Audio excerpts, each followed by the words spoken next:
Oh, that's right. It's time. Semi-finals have arrived for midweek muster number 5. And look at those names. It's the Battle of the Balls. Team Liquid's Dumu in the purple. Fox's Vortex in the blue. Sorry, colorblind people. Actually, we might want to try to ask them if they can pick red and blue for future games, if that's okay, too. Just so that we have no issues with discerning.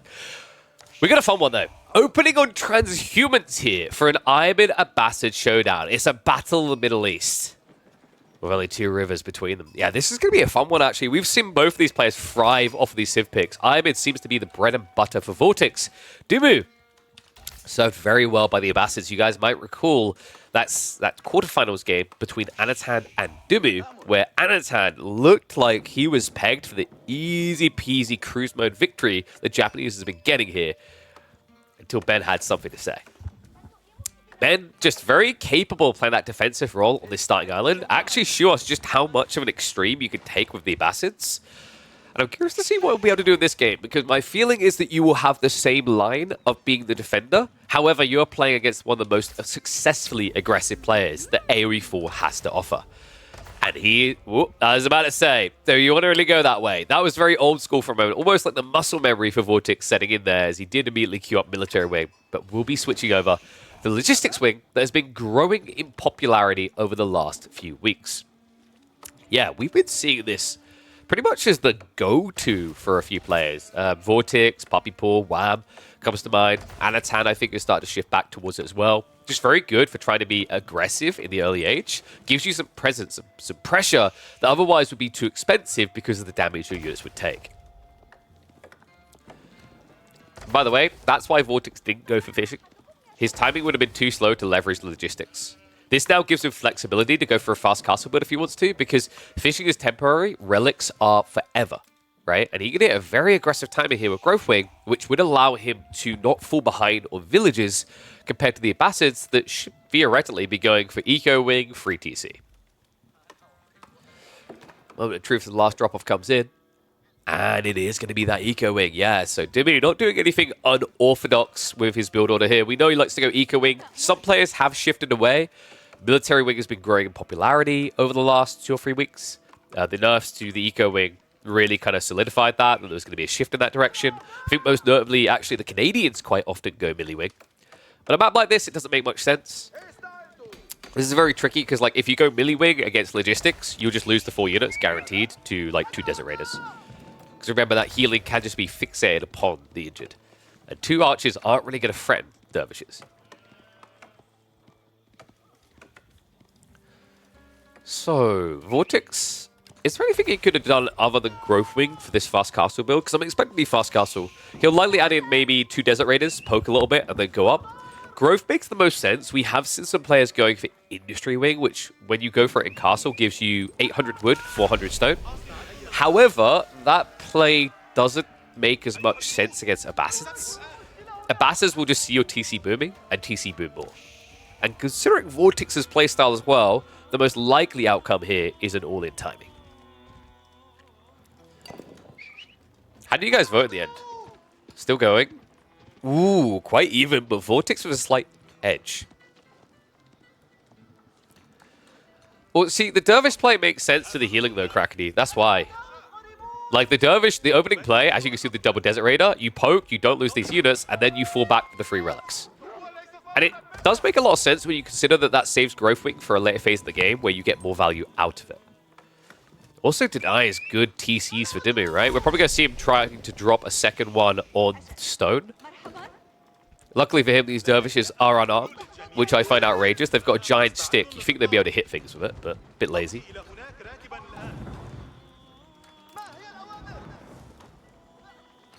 First Desert Raider, a little bit slow. You know, sometimes I wonder with this type of build if it makes sense opening with a Horseman first, just for the quicker build speed. You do save 7 seconds, and you are looking to poke at resources that are further out there. But that will delay your optimal timing on castle afterwards, right? Dimmu, you know, he could have considered going for an archership here. The problem, though, is you wouldn't kill these units, and they'd get across. Right? If it wasn't for the Dervish heal, it might be worth using archerships here, just to whittle down the crosses or springalds. But because of the Dervishes, it would be redundant damage. Second TC coming up. Dimmu already has archers on the way. I do wonder if he's going to try for a third TC after he repels this attack. I don't know if he'll have time for it, though, right? Like, the problem you're going to run into here is double Desert Raiders going to require, like, what, about 6 to 7 archers to really start to push away due to the healing rate of the dervishes. Even then, the kite is a little bit worrying, right? The pushback to north, south side, you'll be dancing around your base. So did at least gather the gold to get into the wheelbarrow. It's going to be very important for shuffling his eco around here. Fresh foodstuffs has also already been prepped. Vortex behind this is starting to stockpile. And notice he doesn't try to burn the dock. It's 1750 HP. It's not really worth wasting the time. Desert Raiders are better trying to poke at targets. What he can do on this type of spawn is shuffle to the back here and try to poke at the tree line. Right? The TC will offer some protection, but if the scout stands here, Desert Raiders here, you can reach these initial villages. Same on the other side, actually. Like, a kind of ideal situation is putting a Desert Raider on each side, but the scary part is with archers scaling, you could end up getting pinched for that. And yeah, interesting choice now. Dimu, he actually does go for the Dao.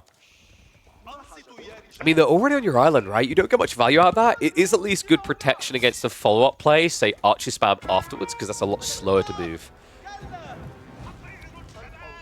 I mean, the good news for Vortex is he knows that Dimu cannot gather gold whatsoever. Even though he's building a villager lead, this is going to even it up. With Growth Wing, like, your opponent right now is only 4 ahead, and that's deceptive, right? He's actually 1 ahead on villages, because 3 of these are fishing boats.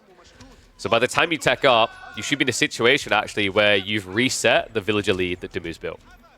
And yeah, this is just obnoxious, right? Like, it doesn't kill fast, but the point is, over time, he's winning the fight, right? One of the archers goes down. Dimu a little bit slow on the micro back there. He needs about 2 more archers before he can test this, so bit of a mistiming there. Great micro by Vortex, just to pull away the injured when he did. And top off the health. Top the Morning Tier, as Growth Wing has now been queued up. Yeah, this is just obnoxious. 7 to 8, at least, is really what you want for these archers, because at that stage, you can actually snipe the dervish. If you snipe one dervish, the play falls apart. Instead, Vortex now finds himself in a very advantageous situation. Dimu in desperation now rushing out to the gold. Desert Raider is still poking, though. You need to be a bit careful. You're getting too close here. If you get too close, he'll switch to melee. Vortex just peels it away again. Another archer goes down. Now, he's at least gathering. This is so tilting, though, to play against. And one goes down. We do actually have Spearman being added in, but remember, you have got the ranged advantage here and mobility. You can kite. However, archership there to pin. Dimu. Good cut-off here. Might be able to get his hands on one of the Desert Raiders at least. Actually, might make it 2, but the focus heal does come in the end. But Vortex has created space, right? Look at the tech timing. He's 50 seconds out. Dimu needs to rush to the center of the map to start blocking relics. He also needs to rush his age up. Walls are going to be coming in. Now, once these walls go up, Ben can move out to try and contest relics. Wow, Vortex. He's actually a little bit paranoid right now, reacting with Horsemen. Okay, so Dimu should see this now with the scout and not come out at all. It sucks because now you're giving relics over, but if you decide to, like, bloat more troops to contest this, you're going to find your age up timing is way too late. And in fairness, guys, this isn't your atypical map where this is just a slam dunk for Ayyubids because they get 5 relics. It's only 3, right? So although it's an advantage, you have to look at the positives, that you're building your villager lead. And yes, the Growth Wing is going to offset some of that, but we've seen Dimu not shy of the idea of going free TC if required, right? He can always turn this into more of a villager game. For now, though, the gap has been truly closed. Dimu, only actually 2 true villagers ahead. Mosque already coming in, and relics already on the way home for the Spaniard. Now, this is where things get interesting, though, guys.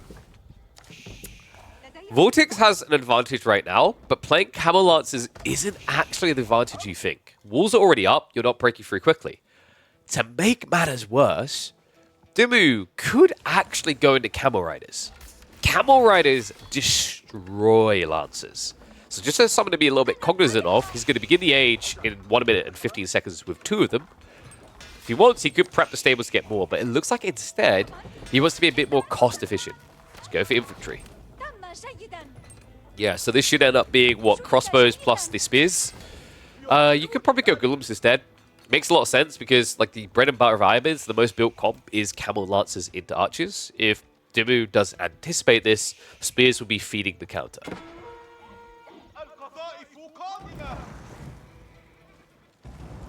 One's if you think Dimu's taking this, two's if you think Vortex is taking it. Kind of curious what people think right now. Dimu's hunking in. Oh, wow. Actually, he's going to go composite modes. Oh, a little bit surprising with Lancers coming.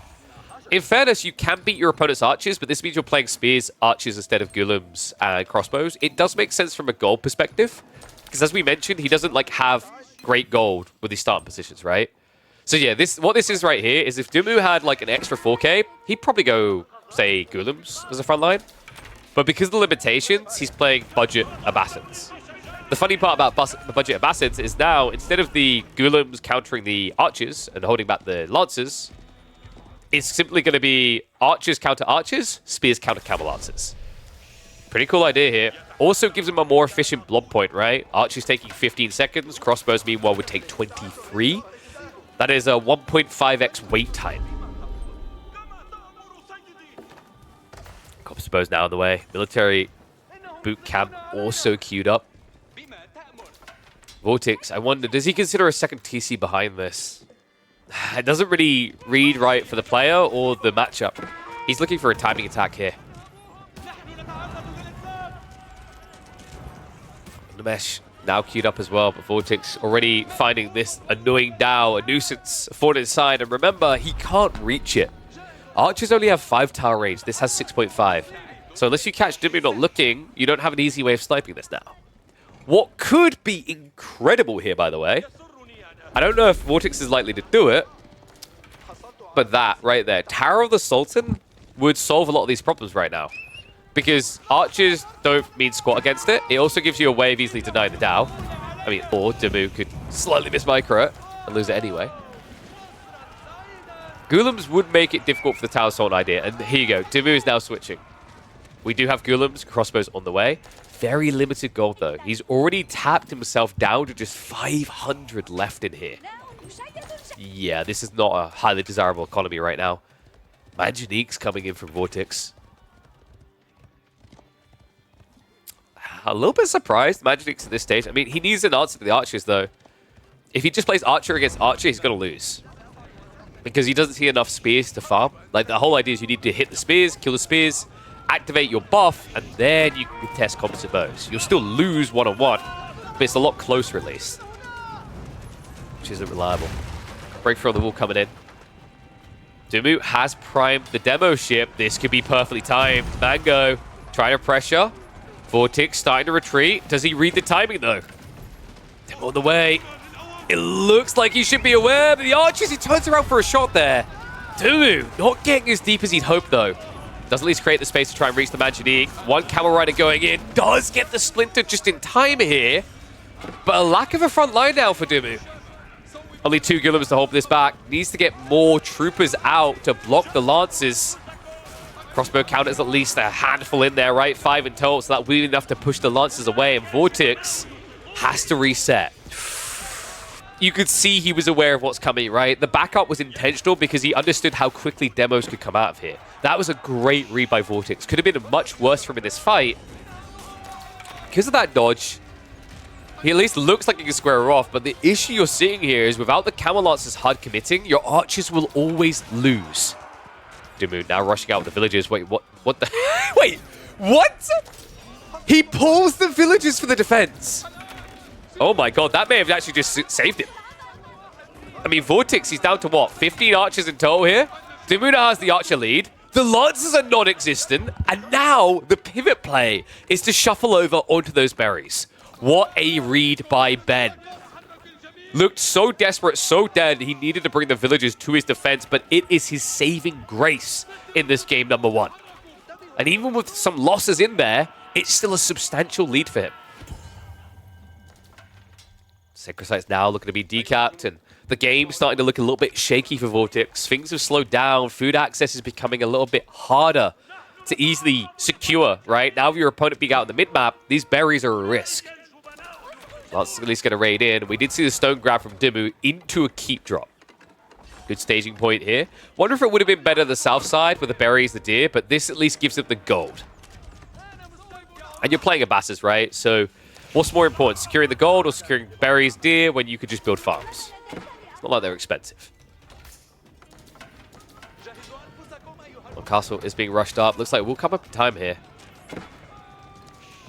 Yeah, Vortex sees it, knows he can't go any deeper, so does have to slow down. However, the Sacred Site timer is still going. Debatable whether it's a real win condition here. He's not really at a stage where he can defend 2 Sacred Sites. Although, yeah, there you go. Decap comes in. So Vortex doesn't even try in the end.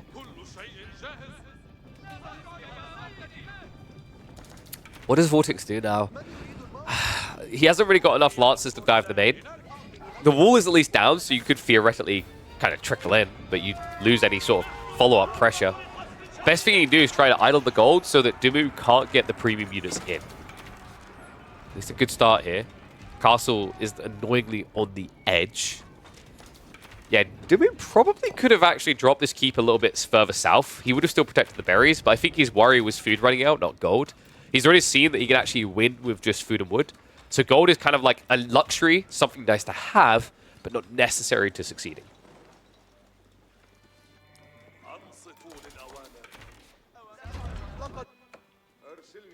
I'm wondering, actually, why?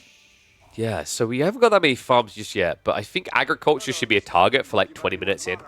That's when this food source is going to dry up, right? So we'll probably see Ben adding in more farms at that stage.